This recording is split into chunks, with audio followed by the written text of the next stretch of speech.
Madam DeLauro. It's good to see you, and here we are again. Amen. So, do you think we're going to get a vote this week? Yeah, no, that really is unclear. We have no certainty that that's the case.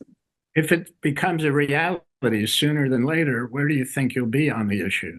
Where am I? Because, well, there aren't any changes been made. I will oppose it. On what grounds? Well, on the grounds that the framework that they've established here, it fails to sufficiently approve the child tax credit. It leaves millions of middle-class families without a tax cut like they received in 2021, keeps millions of children in what is preventable poverty because of a policy choice. And there is no equity in this agreement. There is a massive tax cut for big corporations. And as I said, does not, without offering middle working families, vulnerable families, any economic security, as we achieved with the expanded monthly child tax credit, which lifted half of our kids out of poverty, lowered the hunger rate in the United States by 26%, and reduced the poverty level in the U.S., pulling it away from, after a year, poverty level went from 5.2 to 12.4%. Hunger went up almost 25%. So we had for decades, we've been looking at how do we lift kids out of poverty? How do we deal with this issue? We have the antidote. It's the child tax credit. And what this agreement has done, which they claim is dollar for dollar parity, in no way, shape, or form is that the case. Many of your peers say this is the best we're going to get. We better sign the bill. Yeah, well, no, I don't subscribe to that. I think that speaks to me of a Stockholm syndrome that maybe being in the minority has for folks today. The point of this is in terms of equity. Let's focus in on that word for a second. This is a public policy choice. If the corporations and the Republicans at the table said that they wouldn't deal with the child tax credit, why wasn't the retort that we're not going to deal with what you want unless we get what we want? Why does that not happen in these negotiations? These corporations, 39 of them pay no taxes at all. The R&D tax credit is retroactive. We have to phase in the child tax credit. And the most vulnerable, because of their no full refundability, and they say these people don't pay taxes. You've got these corporations who don't pay taxes. They're not being penalized, but the most vulnerable people in our society, in our country today, are being penalized. Don't tell me that something is better than nothing. No, fight for something. Fight for something, which is what our responsibility is to do. Congresswoman, we are hearing, though, from Senators Bennett and Brown and others that this is as good as it's going to get. Well, let me just tell you then, that to me smacks of failure. If that's as good as it's going to get, why haven't we made it better? Why? Why did the corporations get everything they need or they want? And you've got the Republicans, and you've seen the data that I have sent out by that chart from the Ways and Means Committee that I demonstrate here. That's a chart from the Ways and Means Committee, from the Republicans on the Ways and Means Committee. I didn't write it up. I didn't put it there. $33 billion between 2023 and 25 for the child tax credit. Pro-growth GOP policies, $185 billion. Does that smack to you of parity? Does that say dollar for dollar? Where are they? What world do they live in the Senate? And tax incentive is permanent. Do you not believe that Republicans are pushing for permanence? $110 billion for the child tax credit, $600 billion for corporations who pay no taxes. Give me a break. The inequity of this is startling and it is palpable. And to think that I am listening to, not you guys, but colleagues who want to tell me how good a deal this is, it's not a good deal. And you know, the people who are suffering, and I'm sure you have, corporate profits are at a record high, close to $3 trillion in 2023. That's not my number, that's Bureau of Economic Affairs. What happened with families between 2021 and 2022. The issue today is cost of living. People living paycheck to paycheck. The child tax credit gave people for the first time in years economic security, and they went to work. They used the money for essential services that they needed for themselves and their families. But what's interesting is between 21 and 22, median post-tax real income among households with at least one child, 17 or younger, fell by $4,200. That was, and I'll be absolutely accurate, that was in part, not wholly related to the child tax credit. That's according to the Council of Economic Advisors. If they had it in 2022, they would have had an additional $2,600. Why are we so accepting of the biggest corporations getting what they want and are willing to settle for working families, middle-class families, vulnerable families, and children in this country? Why? That's not a value that I hold.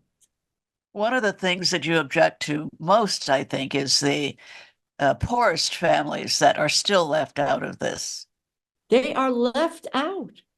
And people will say, we've got to impose additional work requirements on people. When we've had these corporations, with what they've done with tax credits in the past is buy back stock. Does anybody look into this? Yeah, they look into it and they fail to do anything about it. No. And I actually heard this morning, again, I have to check with the staff. It's not only the R&D tax credit that is retroactive, but it says the expensing of tax credits is retroactive as well. We want to take revenue off the table? Right. And my colleagues want to tell me that spending is a problem. No, revenue is a problem. So look, I started out with a child tax credit almost 20 years ago. We got it for the first time. I started that journey with talking about permanence. Told, no, we can't do it. Then I said 5 years. No, can't do it. 3 years, can't do it. 1 year, and people said to me, will you accept that? I said, of course I will. Let's move forward. And it worked. It worked beyond anyone's imagination. One of the most successful federal programs that we have had. And now somebody wants to tell me, and they use the terminology, an expansion of the child tax credit, parity, dollar for dollar. Now they want to talk to me about 400,000 kids, and that is the banner that we're talking about? No, it's not. And the story has to be told. I don't know what my colleagues are going to do. My job is to lay out the information. And you have. But for those who say if you don't do this, then it's another year or two before anything is done? I recall when I worked on equal pay for equal work a number of years ago. And that is when there was the Lilly Ledbetter Fair Pay Act, supported it, helped to pass it. My proposal at the time was, let's do Lilly Ledbetter Fair Pay Act. And at the same time, let's do pay equity.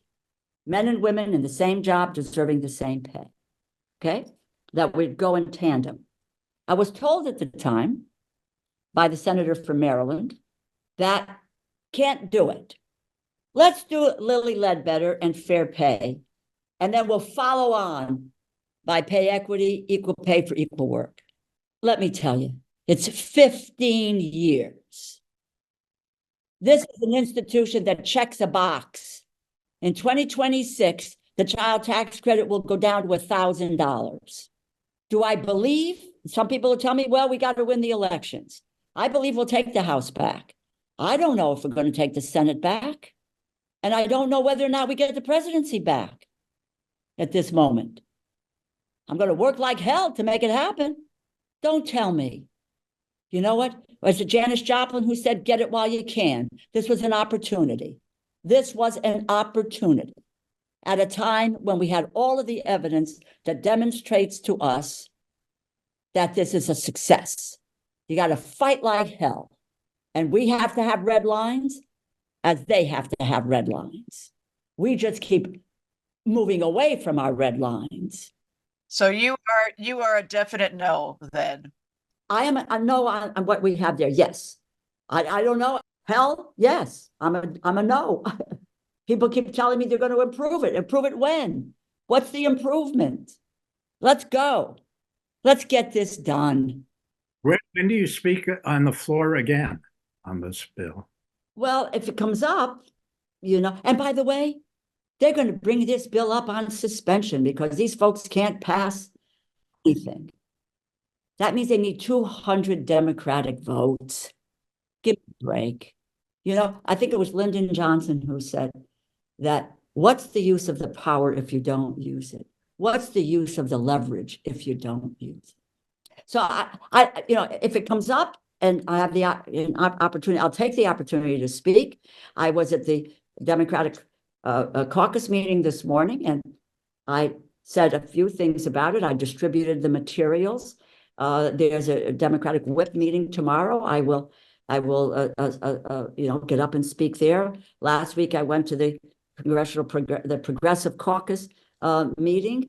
I will go to, I spoke to the Women's Caucus. I've asked to speak to Hispanic Caucus, the Black Caucus, et cetera, to talk about this. Well, we wish you great luck, and we're thankful. Thank you. I don't know how it will turn out, or I guess I do. My sense is that, to be honest with you, that I think that this inequitable piece of legislation, which only reinforces inequality in our country, will pass if it's brought up. But that doesn't stop me from speaking about it. My job is to give people the facts. Right. I hope I persuade some, but I don't know, and nor am I on a chair to say everybody has to vote against it. My job, they should, in my view, but people vote with a whole variety of pieces of information that bring them to where they come out in terms of a vote. So there we are. Great. Well, thank you so much. We will definitely check in again after the vote to get your feedback then, but we appreciate your insistence on equality and on equity, and understand what you're saying about the seeming inequity of this particular arrangement. I will just say this last thing to my colleagues who are supportive of it. Or the information that's going out on the other side, don't provide people with misinformation. Tell them what it is, and they'll make a judgment as to whether or not they will do it or they won't do it. Thanks so much. Thank you. Thank you very, very much for this opportunity. It's great to see the two of you.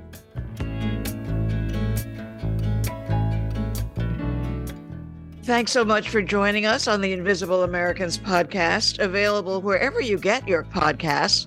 But we urge you to visit our website for transcripts, show notes, research, and additional information about our guests and their work. That's www.theinvisibleamericans.com. Please follow us on social media and our new YouTube channel. And our blog posts are up on Medium as well as our website. That's www.theinvisibleamericans.com. Jeff and I will see you the next time.